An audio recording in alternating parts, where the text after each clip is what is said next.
होती, आता तुमच्या हातात. तुमच्या मनात मराठ्यांविषयी राग द्वेष आहे का नाही?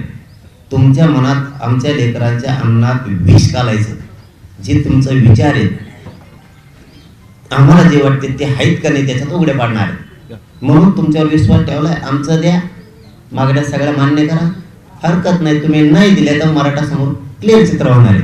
आणि मग 25च्या नंतर ज्यावेळेस उपोषण आता हे संपलं तेव्हा तर काहीच बोलणार नाही. हे उपोषण पुरं होऊ तर, पण याच्यानंतर मग लागला आपलं त्यांचा साम. तत्कालीन मुख्यमंत्री एकनाथ शिंदे या आंदोलनाच्या काळामध्ये तुमच्या नेहमी संपर्कात असायचे. त्यांच्यावर तुमचा विश्वास पण होता की ते देतील असं तुम्ही सातत्यानं बोलायचे. आता ते संपर्कात आहेत का? ते काही देणार असं म्हणतायत का काय? आता कुठं ते मुख्यमंत्री,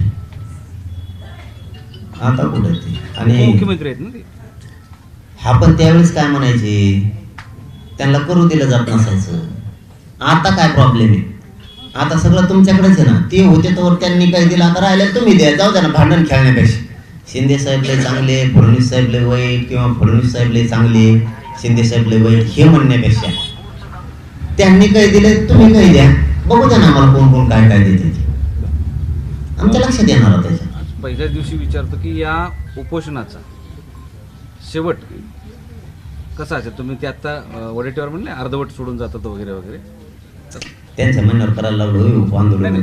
प्रश्न त्यांच्या मनात नाही. माझा एक प्रश्न आहे की या उपोषणाचा शेवट काय असेल असा एक प्रश्न साहजिकच माणसाला पडलाय. त्यांना नाही कळायचं, त्यांना नाही कळायचं अर्धवट म्हणजे काय असतं. त्यांना नाही कळणार. लोकांच्या गरिबांच्या भावना काय असतात, आंदोलन काय असतं, उपोषण काय असतं, कोणत्या टप्प्यावरती थांबायचं, कोणत्या नाही थांबायचं. यांना रांगोळी करून घ्यायची सवय लागलेली. आम्ही चाणक्य बुद्धीनं चाललेले आहेत. कोणत्या टायमाला काय करायचं, कोणत्या टायमाला उठाव घ्यायचा, कोणत्या टायमाला समाजाच्या पदरात काय पाडून द्यायचं, समाजाला काय काय मिळून द्यायचं. आम्ही अर्ध्यात थांबू नाही तर चौथ्यात थांबू. समाजाच्या पदरात कसं पाडून द्यायचं ही माझा उद्देश असतो.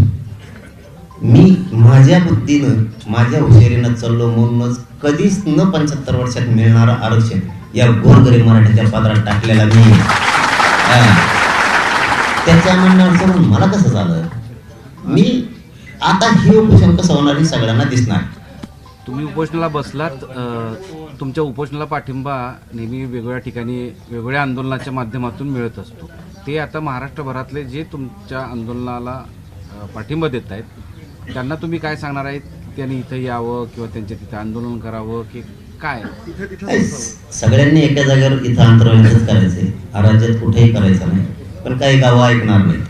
आम्हाला निरोप येतात ना रात्री, ते म्हणतात आता आम्ही आमच्या गावात बी करतो. आता काय डोकं लावून